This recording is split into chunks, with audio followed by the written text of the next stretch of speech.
ക്ലാസ്സിൽ നമ്മൾ പ്രപ്പോർഷനെ കുറിച്ച് കണ്ടു. ഇനി നമുക്ക് അടുത്ത പ്രപ്പോർഷനായിട്ട് ബന്ധപ്പെട്ട് തന്നെ കോമ്പൗണ്ട് പ്രപ്പോർഷൻ, അതായത് നമുക്കിപ്പോൾ 20 പേര് 30 ദിവസം കൊണ്ട് 7 മണിക്കൂർ പണിയെടുത്താൽ ഇത്ര ജോലി തീർക്കും. അപ്പൊ നമുക്ക് 3 കാര്യങ്ങളല്ലേ ഇവിടെ തന്നിട്ടുണ്ട്. അപ്പൊ നേരത്തെ നമുക്ക് 2 കാര്യങ്ങളൊക്കെ ആയിരുന്നു തന്നെ. ഇനി അതിൽ കൂടുതൽ കാര്യങ്ങൾ തരുവാണ് എങ്കിൽ അപ്പം 20 പേര് 5 ദിവസം കൊണ്ട് 7 മണിക്കൂർ പണിയെടുത്താൽ എത്ര സ്ഥലം ജോലി തീരും, അതുപോലെ തന്നെ 30 ആളുകൾ എത്ര ദിവസം കൊണ്ട് പണിയെടുത്താലാണ് ഇത്ര സ്ഥലം തീരുന്നത്, അങ്ങനത്തെ ക്വസ്റ്റ്യൻസ് ഒക്കെ ചെയ്യാൻ വേണ്ടിയാണ് നമ്മൾ കോമ്പൗണ്ട് പ്രപ്പോർഷൻ അതിന് നമ്മൾ ഉപയോഗിക്കുന്ന ഡബിൾ റൂൾ ഓഫ് 3. വേദിക് മെത്തേഡിൽ നമ്മൾ ഉപയോഗിക്കുന്ന ഡബിൾ റൂൾ ഓഫ് 3 ആണ്. നമുക്ക് കാണാം. If 8 men reap 80 hectares in 24 days. അപ്പൊ ഇവിടെ 8 ആളുകള് 80 ഹെക്ടേഴ്സ് ഭൂമി 24, അപ്പൊ 3 കാര്യങ്ങൾ നമുക്ക് തന്നിട്ടുണ്ട്. 8 ആളുകള് 80 ഹെക്ടേഴ്സ് ഭൂമി 24 ദിവസം കൊണ്ട് അവര് കൊയ്യും. How many hectares can 36 men reap in 30 days? അതായത് 36 ആളുകള് 30 ദിവസം കൊണ്ട് എത്ര ഭൂമി. അപ്പൊ ശരിക്കും 8 ആളുകൾ 24 ദിവസം കൊണ്ട് 80 ഹെക്ടേഴ്സ് കൊയ്തെറിപ്പ് ചെയ്തു എങ്കിൽ 36 എന്ന് പറഞ്ഞാൽ അതിൽ കൂടുതൽ ആളുകളുണ്ട്. 30 ദിവസം എന്ന് പറഞ്ഞാൽ കൂടുതൽ ദിവസവും ഉണ്ട്. കൂടുതൽ ദിവസത്തിൽ കൂടുതൽ ഹെക്ടേഴ്സ് ഭൂമി റീപ്പ് ചെയ്യും അല്ലെ. അത് എത്രയാണ് എന്നുള്ളതാണ് നമ്മുടെ ക്വസ്റ്റ്യൻ. ഇതാണ് നമ്മുടെ യൂഷ്വൽ മെത്തേഡ് ചെയ്തു വരുന്നത്. But we can do it in easier way. നമുക്കത് എന്ത് ചെയ്യാം, ഇവിടെ നമുക്ക് കണ്ടാൽ നിങ്ങൾക്ക് മനസ്സിലാകും. ഹിയർ 8 men നമുക്ക് തന്നിരിക്കുന്നത് 8 ആളുകള് 24 ദിവസം, 8 ആളുകള് 24 ദിവസം 80. അപ്പൊ നമുക്ക് കണ്ടുപിടിക്കേണ്ടത് എന്തോരം ഭൂമി, എത്ര ഹെക്ടർ ഭൂമി റീപ്പ് ചെയ്യുന്നതാണ്. അതാണ് നമുക്ക് കണ്ടുപിടിക്കേണ്ടത്. അപ്പൊ നമ്മൾ ഇതിനെയാണ് ഒരു പ്രപ്പോർഷൻ ആക്കുന്നത്. നമുക്ക് തന്നിരിക്കുന്ന ഡേറ്റയും കണ്ടുപിടിക്കേണ്ട ഡേറ്റയുമാണ് ഒരു പ്രപ്പോർഷൻ ആക്കി മാറ്റുന്നത്. അപ്പൊ നമ്മൾ ഇതിനെ 8 ആളുകള് 24 ദിവസം, 36 ആളുകള് 30 ദിവസം പണിയെടുത്താൽ എത്ര ഹെക്ടേഴ്സ് ഭൂമി. ഇവിടെ നമ്പർ ഓഫ് ഹെക്ടേഴ്സ്, ഇവിടെ നമുക്ക് ഹെക്ടേഴ്സിന്റെ എണ്ണം കൂടുകയോ ചെയ്യുള്ളൂ. ഇത് കൂടുന്ന അനുസരിച്ച് ഹെക്ടേഴ്സിന്റെ എണ്ണം കൂടുകയുള്ളൂ. അപ്പൊ നമുക്കിത് നേരെ എഴുതാൻ പറ്റും. നേരെ അതുപോലെ തന്നെ എഴുതുക. നേരത്തെ ഞാൻ പ്രപ്പോർഷൻ ചെയ്തപ്പോൾ നമ്മൾ ഒരു ഈസി ട്രിക്ക് പറഞ്ഞായിരുന്നു. ഒരു കാര്യം ചെയ്യുമ്പോൾ മറ്റേത് കുറയുവാണ് ചെയ്യുന്നത് എങ്കിൽ, അതായത് ഇൻവേഴ്സ്ലി പ്രപ്പോർഷണൽ ആണ് എങ്കിൽ നമ്മൾ ആ പ്രപ്പോർഷൻ തിരിച്ചെഴുതണം എന്ന് പറഞ്ഞായിരുന്നു. ഇവിടെ നമുക്ക് അങ്ങനെ ചെയ്യേണ്ട ആവശ്യമില്ല. കാരണം ഇവിടെ നമുക്ക് ഹെക്ടേഴ്സിന്റെ എണ്ണം കൂടുതലായിരിക്കും വരിക. അപ്പം വലിയ നമ്പർ ഉണ്ട്. ഇവിടെ വലിയ നമ്പറാണ് രണ്ടാമത് കിടക്കുന്നത്. ഈ പ്രപ്പോർഷനിലും വലിയ നമ്പറാണ് രണ്ടാമത് വരുന്നത്. നമുക്കിതിങ്ങനെ തന്നെ എഴുതിയാൽ മതി. ഇനി ഇത് സോൾവ് ചെയ്യാനുള്ള മെത്തേഡ് എന്ന് പറയുന്നത് എന്താണ്? Multiplication of means by multiplication of the first term. അപ്പൊ നമ്മൾ പ്രപ്പോർഷൻ സാധാരണ എഴുതുമ്പോൾ A is to B is proportional to C is to D എന്നാണെങ്കിൽ ഈ നടുക്ക് കിടക്കുന്ന ഈ പ്രപ്പോർഷനോട് ചേർന്ന് കിടക്കുന്ന 2 ടേമുകളെയാണ് നമ്മൾ എന്തെന്ന് പറയുന്നത്? മീൻ എന്ന് പറയുന്നത്. And this is the first term and this is the last term. അപ്പോൾ നമ്മൾ എന്താ ചെയ്യുന്നത്? Multiplication of means divided by multiplication of first terms. അപ്പൊ ഇതാണ് നമ്മുടെ പ്രപ്പോർഷൻ നടക്കുന്നത്. ഇവിടെ നമ്മളുടെ 8 is to 36ഉം 24 ഡേയ്സിന്റെ പ്രപ്പോർഷൻ എഴുതുമ്പോൾ ഈസ് ടു 30 ആണ്. ഇവിടെ നമുക്ക് പ്രപ്പോർഷന്റെ ചിഹ്നം ഇവിടെ 80 ഈസ് ടു എത്രയാണെന്നാണ് നമുക്ക് കണ്ടുപിടിക്കേണ്ടത്. അപ്പൊ ഇവിടെ മീൻ ടേം എന്ന് പറഞ്ഞാൽ ഈ പ്രപ്പോർഷൻ ചിഹ്നത്തിന്റെ 2 സൈഡിലും കിടക്കുന്നത്, അതായത് ഇത്രയും സാധനമാണ് നമ്മുടെ മീൻ എന്ന് പറയുന്നത്. അപ്പൊ മൾട്ടിപ്ലിക്കേഷൻ ഓഫ് മീൻസ് എന്ന് പറഞ്ഞാൽ ഇത്രയും സാധനങ്ങൾ മൾട്ടിപ്ലൈ ചെയ്യണം. 80 into 36 into 30 divided by first term, multiplication of the first term എന്ന് പറയുന്നത് ഇതാണ് 8 into 24. ഇത് ചെയ്യുമ്പോൾ we will get the answer. To the next question. If 30 men working 7 hours a day can do a piece of work in 18 days, in how many days will 21 men working 8 hours a day do the same piece of work? അപ്പോൾ ഇവിടെ 30 ആളുകള് നോക്കിക്കേ, 30 ആളുകള് 7 മണിക്കൂർ ഒരു ദിവസം work ചെയ്യുന്നുണ്ട്. 30 ആളുകൾ 7 ദിവസം. ഇനി they can do it in 18 days. അവർക്ക് 18 ദിവസം കൊണ്ട് അവർക്ക് തീർക്കാൻ പറ്റും. രണ്ടാമത് how many days, അപ്പൊ ഡേയ്സ് ആണ് നമുക്ക് കണ്ടുപിടിക്കേണ്ടത്. 2x ഇതാണ് നമുക്ക് കണ്ടുപിടിക്കേണ്ടത്. ഇനി how many days will 21 men working 8 hours? അപ്പൊ 21 ആളുകൾ 8 hours വർക്ക് ചെയ്യാണെന്ന് വിചാരിക്കുക. ഇങ്ങനെയാണ് നമുക്ക് പ്രപ്പോർഷൻ ശരിക്കും വരേണ്ടത്.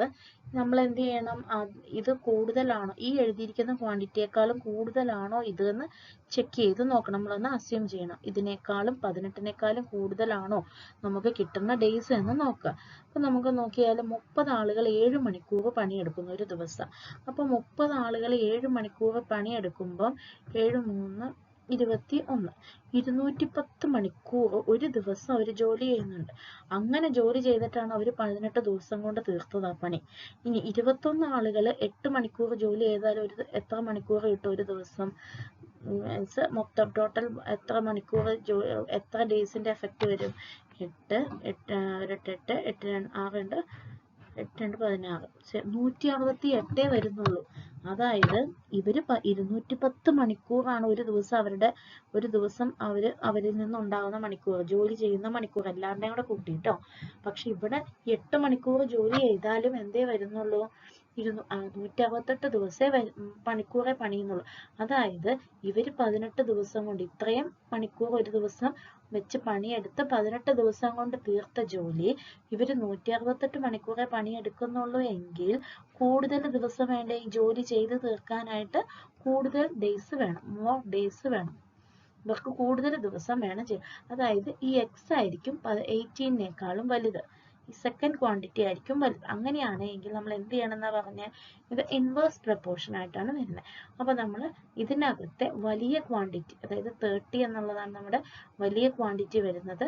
ഈ വലിയ ക്വാണ്ടിറ്റി നമ്മൾ രണ്ടാമത് എഴുതണം, ചെറുത് ആദ്യവും തിരിച്ച് എഴുതണം. അതായത് നമ്മൾ ഇതിനെ എങ്ങനെ എഴുതേണ്ടി വരിക? 21 men 8 hours, 30 men 7 hours is proportional to 18. നമ്മൾ നേരത്തെ പറഞ്ഞ പോലെ multiplication of means divided by multiplication of the first terms. Means എന്ന് പറഞ്ഞാൽ 18 37, ഫസ്റ്റ് ടേംസ് 21 into 8. ഇത് കാൽക്കുലേറ്റ് ചെയ്ത് കഴിയുമ്പോൾ ഇതിന്റെ ആൻസർ. അടുത്തത് നോക്കിക്കേ, ഇവിടെ നമുക്ക് എന്താ വരുന്നത്? 30 men do a piece of work in 27 days.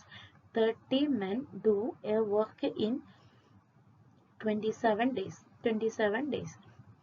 In what time can 18 men do another piece of work 3 times as great? അതായത് how many days, എത്ര ഡേയ്സ് ആണെന്നാണ് നമുക്കിവിടെ കണ്ടുപിടിക്കേണ്ടത്. ഇവിടെ 30 men 18 ആളുകൾക്ക്, ഓക്കെ, 18 ആളുകൾക്ക് ചെയ്യുമ്പോൾ 18 ആളുകൾ എന്ന് പറയുമ്പോൾ ശരിക്കും നമുക്ക് എന്തായിരിക്കും വരിക? 18 ആളുകൾ എങ്ങനെയായിരിക്കും? കുറവായിരിക്കും, കൂടുതൽ ദിവസം വേണ്ടി വരും അല്ലേ? അപ്പൊ ഇവിടെ കൂടുതലാണ് വരിക, കൂടുതൽ ദിവസമായിരിക്കും വേണ്ടി വരിക. അപ്പൊ നമ്മൾ 13നെ റൈറ്റ് സൈഡ് രണ്ടാമത് എഴുതണം. അതായത് വലുത് വരുന്നത് പ്രപ്പോർഷന്റെ അടുത്ത് കിടക്കത്തക്ക വിധം നമ്മൾ തിരിച്ചെഴുതണം. കാരണം ഇത് 18 പേരേ ഉള്ളൂ, ഇത് 30 പേരുണ്ടായിരുന്നു, അവർ 27 ദിവസം കൊണ്ടാണ് തീർത്തത്. അപ്പൊ 18 പേര് എത്ര ദിവസം എടുക്കും? കൂടുതൽ ദിവസം എടുക്കും. കുറച്ച് ആളുകളല്ലേ ഉള്ളൂ, അപ്പൊ കുറേ ദിവസം എടുക്കും. എക്സിന്റെ ക്വാണ്ടിറ്റി ആയിരിക്കും കൂടുതൽ വരും. ഇനി നമുക്ക് ഇത് പ്രപ്പോർഷൻ ചെയ്യാനായിട്ട് നമുക്ക് ഡബിൾ, നമ്മൾ റൂൾ ഓഫ് 3 അല്ലേ യൂസ് ചെയ്യുന്നത്. ഇനി വർക്കിന്റെ പ്രപ്പോർഷൻ പറഞ്ഞിരിക്കുന്നത് എന്താണ്? 18 ആളുകൾ ചെയ്യുന്നത് മറ്റേതിന്റെ 3 ഇരട്ടി. അതായത് 30ക്ക് വർക്ക് 3 ആണ് വരേണ്ടത്, 1:3 എന്നുള്ള ഒരു അനുപാതത്തിലാണ് വരേണ്ടത്. നമ്മൾ നേരത്തെ ചെയ്തതുപോലെ തന്നെ മീൻസിന്റെ multiplication divided by multiplication of the first terms ചെയ്ത് കഴിയുമ്പോൾ you will get the. Okay, in a family of 7 persons can live on 840 rupees for 36 days. How long can a family of 9 persons live on 810 rupees? ഇതാണ്. അപ്പൊ നമുക്ക് how many days leave, അതാണ് നമുക്ക് കണ്ടുപിടിക്കേണ്ടത്. അപ്പൊ നമ്മൾ പ്രപ്പോർഷന്റെ റൈറ്റ് സൈഡിൽ എടുക്കേണ്ട നമ്പർ ഓഫ് ഡേയ്സ് ആണ്. ആദ്യത്തേത് 36 ഡേയ്സ് ആണ്, രണ്ടാമത്തേത് നമുക്ക് കണ്ടുപിടിക്കണം. അപ്പൊ നമുക്ക് ആ പ്രപ്പോർഷൻ ലെഫ്റ്റ് സൈഡിലേത് എങ്ങനെ എഴുതാം? 36 is proportional to what? ഇതാണ് നമുക്ക് കണ്ടുപിടിക്കേണ്ടത്. ഇനി ഇതാണ് നമ്മുടെ പ്രപ്പോർഷന്റെ ചിഹ്നം. ഇതിന്റെ ലെഫ്റ്റ് സൈഡിൽ നമുക്ക് എഴുതേണ്ടത് 2 പ്രപ്പോർഷൻസ് ആണ് ഉള്ളത്. അപ്പൊ നമ്മുടെ കയ്യിൽ നമ്പർ ഓഫ് പേഴ്സൺസ് ഉണ്ട്, രൂപയുടെ എണ്ണവും ഉണ്ട്. അപ്പൊ നമുക്ക് നമ്പർ ഓഫ് പേഴ്സൺസ് എന്ന് പറയുന്നത് 9:7 ആണ് വരുന്നത്.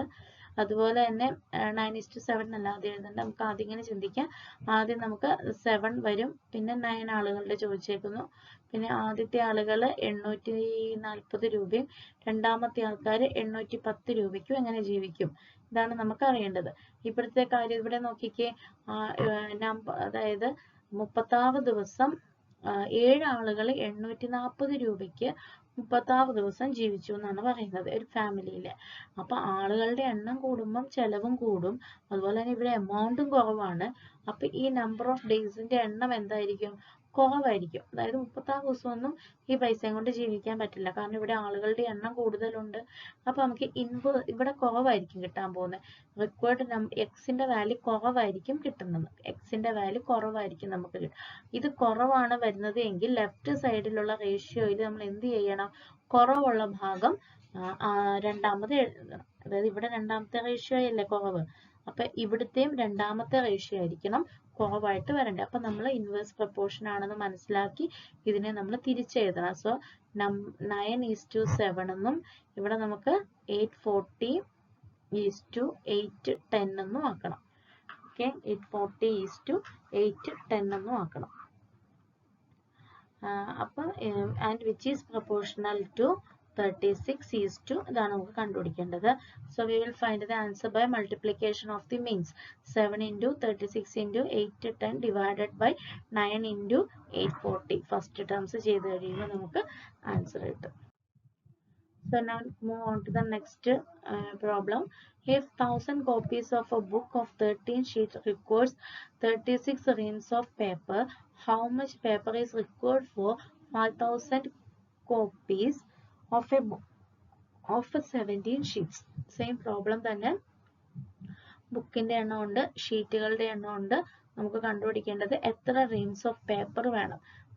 അപ്പൊ 26 ആണ് തന്നിട്ടുള്ളത്. കണ്ടുപിടിക്കേണ്ടത് എക്സ് എന്ന് നമ്മൾ റൈറ്റ് സൈഡിലെ പ്രപ്പോർഷൻ ആയിട്ട് എടുത്തു. ഇവിടെ നമുക്ക് എന്താ വരുന്നത്? കുറേ ബുക്കാണെങ്കിൽ കുറേ പേപ്പർ വേണം അല്ലെ, കുറേ ബുക്കാണെങ്കിൽ കുറേ പേപ്പർ വേണം, കുറേ ഷീറ്റ് ആണെങ്കിലും കുറേ പേപ്പർ വേണം. അപ്പം 26 എന്നുള്ളത് എന്തായത്? 1000 ബുക്ക് എന്നുള്ള 1000ന് പകരം 5000 ആയി. ഷീറ്റ് 13ന് പകരം നമുക്ക് എത്ര വരുന്നത്? 17 ഷീറ്റാണ് ഒരു ബുക്കിനകത്ത് വരേണ്ട ഷീറ്റുകളുടെ എണ്ണം. ഇതെല്ലാം കൂടുന്നതനുസരിച്ച് പേപ്പറുകളുടെ എണ്ണവും കൂടുതലാണ് വരേണ്ടത്. അപ്പൊ നമുക്ക് കിട്ടാനുള്ള എക്സിന്റെ വാല്യൂ എന്തായിരിക്കും? എപ്പോഴും കൂടുതലായിരിക്കും. അതുകൊണ്ട് ഇതിനകത്തെ ലെഫ്റ്റ് സൈഡിലെ പ്രപ്പോർഷനിൽ രണ്ടാമത് കിടക്കുന്ന ഭാഗമായിരിക്കണം വലുത് വരേണ്ടത്. അപ്പൊ നമ്മൾ 1000, 5000, 13, 17 ഈസ് പ്രപ്പോർഷണൽ ടു 26:x. നമ്മൾ നേരത്തെ ചെയ്തതുപോലെ തന്നെ മീൻസ് മൾട്ടിപ്ലൈ ചെയ്യുക, divided by multiplication of the first term will give the answer. So now come to the next problem. Problem അല്ല, ഒരു ചെറിയൊരു ഡെഫിനിഷൻ ആണ്. Some basic fractions. അതായത് ബേസിക് ഫ്രാക്ഷൻസ് എന്ന് പറഞ്ഞാൽ നമുക്ക് ഗ്രേറ്റർ ഫ്രാക്ഷനും ലെസ്സർ ഫ്രാക്ഷനും ഉണ്ട്. ഒരു എക്സാമ്പിളിന് വേണ്ടി നമുക്ക് അതായത് ഇത് നോക്കിയാൽ മതി. ഇവിടെ when the fraction has its numerator greater than the denominator. അപ്പോൾ ഒരു സംഖ്യ a/b എന്ന് നമ്മൾ എഴുതുമ്പോൾ a ആണ് വലുത് എങ്കിൽ, this is large, a ആണ് വലുത് എങ്കിൽ we call it as greater fraction. When we call it as greater fraction, ഇത് മുകളിലുള്ളതാണ് വലുത് എങ്കിൽ 4/3. ഇതിന്റെ വാല്യൂ എന്ന് പറയുന്നത് which is always greater than 1 ആയിരിക്കും. 1നേക്കാൾ കൂടുതലായിരിക്കും ഇതിന്റെ ആൻസർ കിട്ടുക ഫ്രാക്ഷൻ ചെയ്ത് കഴിയും.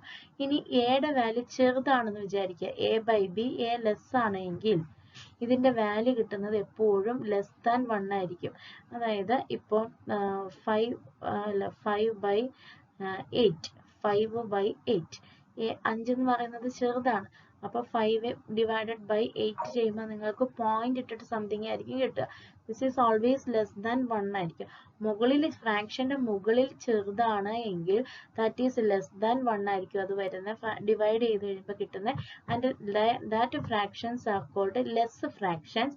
ഇനി മുകളിൽ ന്യൂമറേറ്ററിന്റെ വാല്യൂ വലുതാണ് എങ്കിൽ that fractions are called greater fraction. അപ്പൊ ഗ്രേറ്റർ ഫ്രാക്ഷൻ കൊണ്ട് നമ്മൾ ഒരു നമ്പറിനെ മൾട്ടിപ്ലൈ ചെയ്താൽ നമുക്ക് ആ നമ്പറിനേക്കാൾ വലിയ എപ്പോഴും നമ്മൾ ചിന്തിക്കുന്നത് ഒരു നമ്പറിനെ വേറൊരു നമ്പർ കൊണ്ട് മൾട്ടിപ്ലൈ ചെയ്താൽ ആ നമ്പറിനേക്കാൾ കൂടുതലായിരിക്കുമല്ലോ കിട്ടുന്നത്.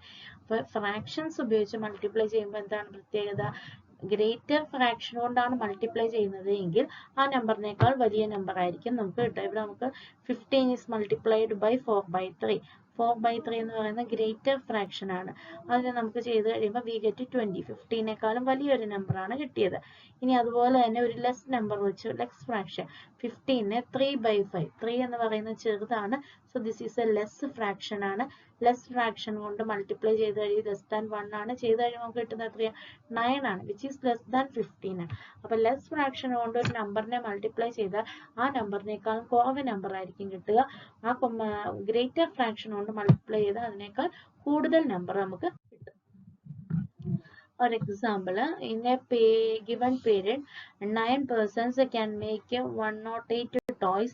How many persons are needed to make 48 toys in the same period?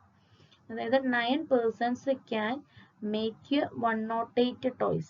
How many persons are needed to make 48 in the same period? അപ്പം നമുക്ക് 108 ടോയ്സ് ആണ് 9 ആൾക്കാർക്ക് ഉണ്ടാക്കാവുന്നത്. ബട്ട് നമുക്ക് എത്ര ടോയ്സ് മതി? 48 ടോയ്സ് മതി. So we require less number of toys. So less number of persons are needed. This means the given number of persons should be multiplied by a less fraction. So we can find the answer by 9 ആളുകൾ ഇതുണ്ടോ 9 into less fraction കൊണ്ട് multiply ചെയ്താൽ ഇതിനേക്കാൾ ചെറിയ number ആയിരിക്കും കിട്ടുക. 48 divided by 108 ചെയ്താൽ you will get the answer. This is നമുക്ക് പ്രൊപ്പോർഷൻ ഉപയോഗിച്ച് ചെയ്യാം, or this is another method to find the answer. Okay, thank you. ഈ പ്രോബ്ലംസ് എല്ലാം നിങ്ങൾ ചെയ്യണം, ബുക്കിൽ ചെയ്യണം. ഇതെല്ലാം കംപ്ലീറ്റ് ചെയ്തിട്ട് വേണം നെക്സ്റ്റ് ക്ലാസ്സിൽ വരാനായിട്ട് കേട്ടോ.